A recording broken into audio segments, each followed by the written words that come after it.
lanjut kembali ya. Kalau tadi saya sudah ngecek seluruh komponen CVT-nya, sekarang tinggal perawatannya ya teman-teman. Sebelumnya yang namanya puli, terutama di CVT itu pulinya itu harus selalu bersih dan terhindar dari yang namanya gemuk atau stempet ya, atau oli ya. Jadi ini harus dipastikan bersih.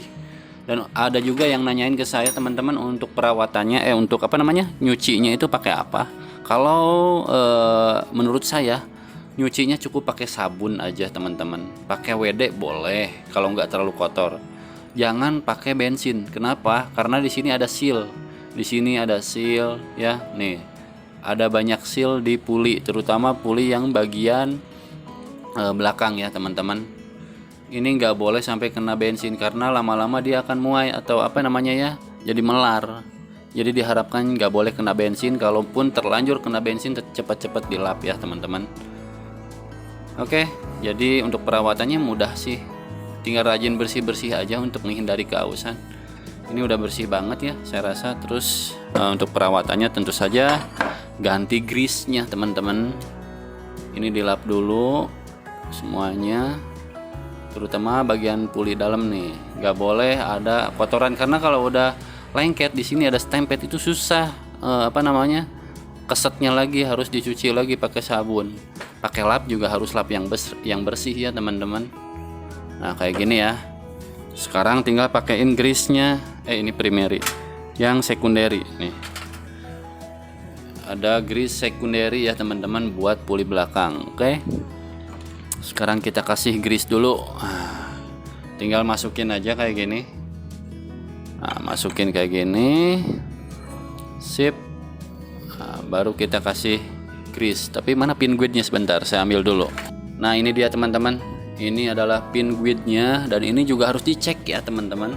Kalau ini udah nggak bulat, nih udah aus banget, berarti ini harus diganti ya si pin guide-nya. Jadi pastikan pin guide-nya masih bagus ya teman-teman. Oke, tinggal masukin dulu pin guide-nya satu-satu. Nah ini tinggal masukin aja pin guide-nya satu-satu ke lubangnya. Nah kayak gini ya. Satu lagi.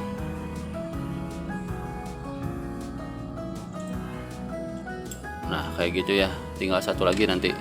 Sekarang saya kasih grease-nya dulu karena suka jatuh-jatuh kalau belum dikasih grease. Nah ini grease-nya secukupnya aja teman-teman, kayak gini nih. Nah masukin kayak gini. Ini penggantiannya kira-kira 5 bulan sekali atau 4 bulan sekali ya teman-teman, tapi tergantung pemakaian sih. Nah kayak gini ya. Oke, secukupnya aja, jangan terlalu full dan kepenuhan, nanti ngeluber kemana-mana. Oke, masukin lagi pin guide-nya.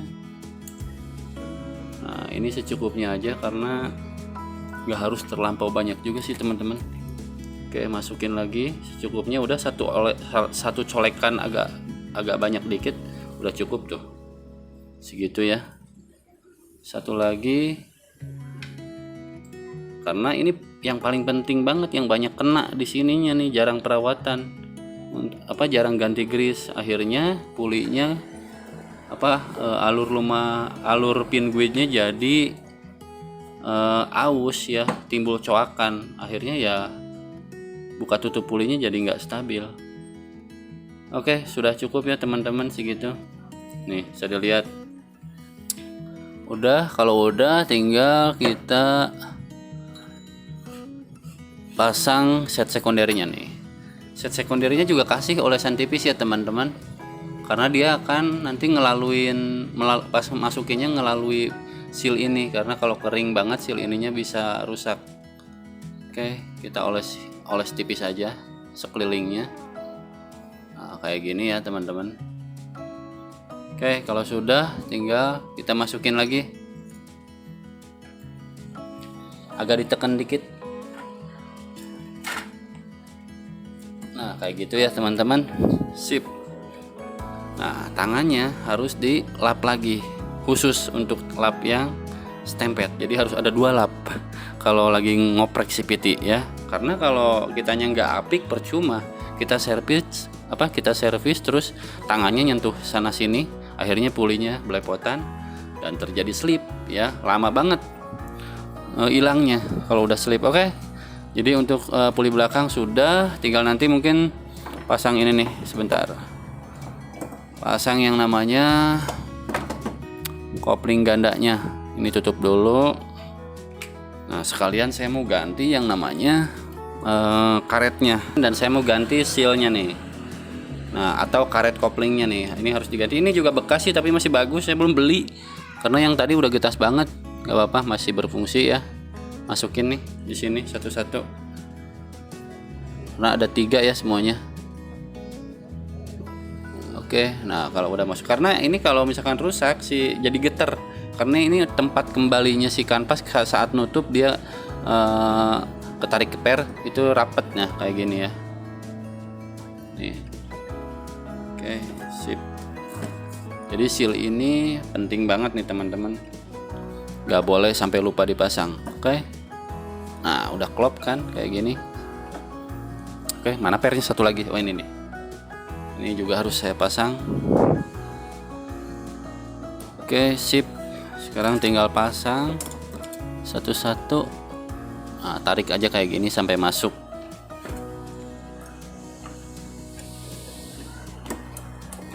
Oke, satu udah, satu lagi. Oke, satu lagi. Ini pernya masih yang original ya. Kalau udah ganti yang 1500, 2000 rpm apalagi itu sudah susah dengan ditarik kayak gini. Pakai tang juga susah. Jadi kalau saya biasanya pakai obeng kayak gini. Ini agak susah satu. Nah, oke, sip. Oke, udah ya teman-teman. Nih, sudah terpasang. Oke. Nah, jadi nanti buka tutupnya ini saat ngembang dia kembalinya itu ketahan sama karet koplingnya. Kalau karet koplingnya udah rusak dia akan getar karena oblak di sini. Oke teman-teman, kayak gitu ya. Karena kalau misalnya kita buka kayak gini terus dia kembalinya itu lambat banget, bahkan nggak bisa balik lagi, berarti pernya udah lemah teman-teman. Kalau ini masih balik lagi ke posisinya berarti pernya masih layak pakai ya teman-teman tuh. Nih, oke kayak gitu ya teman-teman. Boleh nggak ini dikasih yang 1500? Boleh, 2000 juga boleh, tapi disesuaikan sama spek mesinnya teman-teman. Apalagi kalau yang 1500 biasanya ya, emang enak sih tarikannya, anti selip, tapi agak gerung dulu biasanya dikit. Jadi bukaannya agak lambat, nunggu di 1500 rpm baru dia ngembang ya, dan nyentuh mangkok kopling. Tapi mangkok koplingnya juga harus bagus teman-teman. Kalau udah jelek ya selip. Sekarang saya mau pasang ke pulinya sebentar, saya posisikan dulu di bawah ya. Oke teman-teman, sekarang tinggal pasang yang namanya kanvas gandanya ya teman-teman. Tapi sebelum pasang pernya dulu.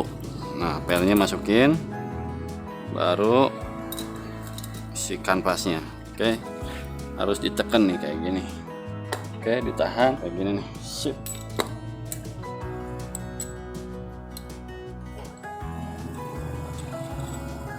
Nah, kayak gini teman-teman.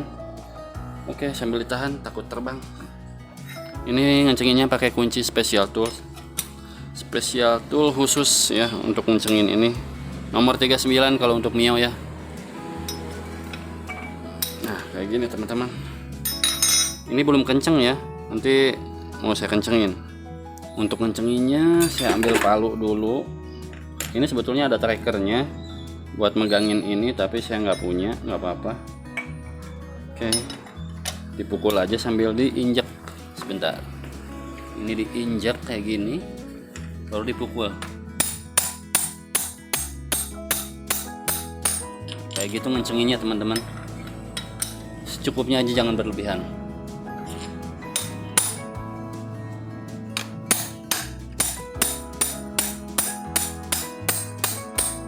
Oke, sip ya teman-teman.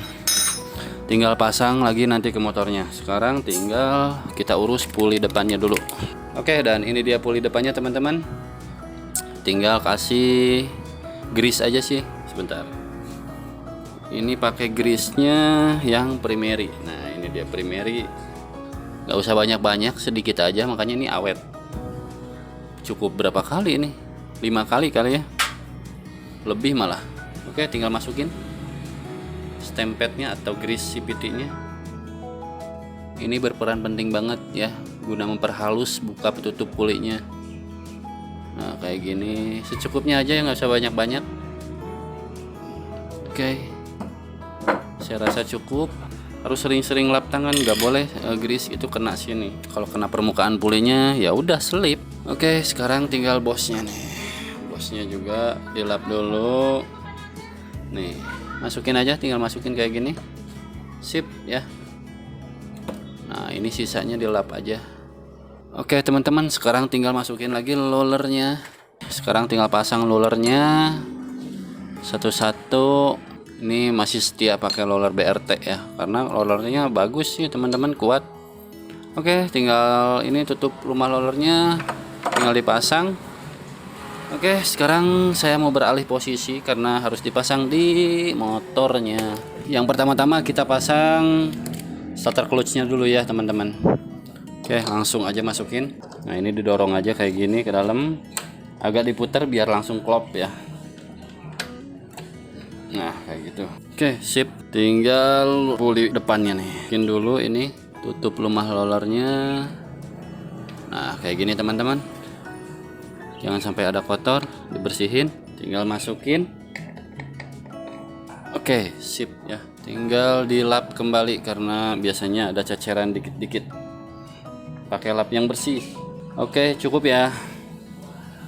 Sekarang tinggal pasang ringnya sama kipasnya. Nah ini dia ringnya nih teman-teman, jangan lupa masukin. Baru kipas. Oke, habis kipas, ring bintangnya nih, ring bintang juga jangan sampai lupa. Oke, baru pinionnya nih, gigi pinion buat kickstarternya dan ringnya sekalian. Nah, masukin kayak gini. Pastikan si gigi pinionnya nggak muter ya, jadi udah klop banget ke dalam. Oke, sip, tinggal dikencengin. Pakai kunci 17 ya teman-teman, boleh pakai shock, boleh pakai ring. Karena ini ikut muter, saya mau ganjal dulu sebentar. Nih saya ganjal pakai baut bawaan sini nih yang di tengah nih karena panjang ya. Oke, sekarang ganjalnya kayak gini, pilih sirip yang banyak. Nah yang inilah yang banyak ya. Terus kayak gini diganjal aja. Harusnya ada trackernya sih, tapi saya nggak punya dan nggak perlu juga untuk Mio. Kayak gini udah cukup. Biasanya sih orang bengkel nggak diganjal kayak gini, cukup mereka pakai impact atau impact ya. Nah ini sambil pegangin dulu. Nah kayak gini, baru kita kencengin. Oke, secukupnya aja, gak boleh sampai berlebihan. Oke, nah kayak gini tambahin dikit. Sip ya teman-teman, udah cukup, nggak usah sampai berlebihan, nanti deratnya rusak. Masih mending kalau bau murnya yang rusak, tapi kalau derat aduh susah banget, harus ke tukang bubut ya teman-teman. Oke, tinggal puli belakang. Sekarang tinggal pasang yang namanya puli belakang ya teman-teman, tapi saya mau ambil grease sedikit. Nah saya sengaja ambil grease sedikit buat ngelumasin. Ini sedikit ya, olesan tipis aja teman-teman. Kayak gini, boleh juga pakai WD, tapi kalau pakai grease biar lebih awet aja. Oke, kayak gitu sedikit aja, nggak usah banyak-banyak. Buat di bearing bambunya juga sama nih. Nah ini kasih aja grease ya. Oke, secukupnya aja teman-teman, jangan berlebihan. Oke, sip. Baru sekarang pasang, oh iya, V-belnya jangan lupa, karena nanti susah pasangnya. Oke, saya pasang dulu V-belnya. Ini keluarin dulu. Nah kayak gini teman-teman. Nah karena ini harus direnggangin ya teman-teman, susah kalau nggak direnggangin. Pakai lap ya untuk ngerengganginnya, karena tangannya masuk ke selap puli, nggak, tadi kotor abis pegang grease. Ini direnggangin. Nah ini kan masuk ya si V-belnya ke dalam, baru kita masukin, karena kalau nggak direnggangin nggak bisa masuk, susah. Oke, kalau udah kayak gini baru kita pasang yang namanya mangkok koplingnya. Oke, kalau udah kayak gitu tinggal pasang murnya. Aduh, jatuh. Pasang murnya dan juga ada seal kecil sebentar. Nah, ini dia seal kecilnya. Masukin. Oke, habis itu kita ambil trackernya. Nah, ini buat nahan ya teman-teman. Ini pakai kunci spesial tool 24 ya untuk ngencenginnya. Nah, ini tahan kayak gini. Ini ngencenginnya secukupnya aja teman-teman. Nggak usah sampai berlebihan. Saya kencengin sekali lagi.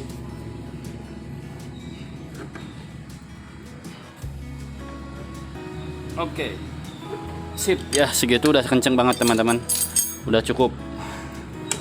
Oke, sip ya, tinggal dites aja. Oke. Tinggal tutup bak CVT, udah selesai. Kayak gitu ya teman-teman untuk perawatannya. Oke, sekian teman-teman video kali ini, semoga bermanfaat. Jangan lupa like and subscribe. Assalamualaikum.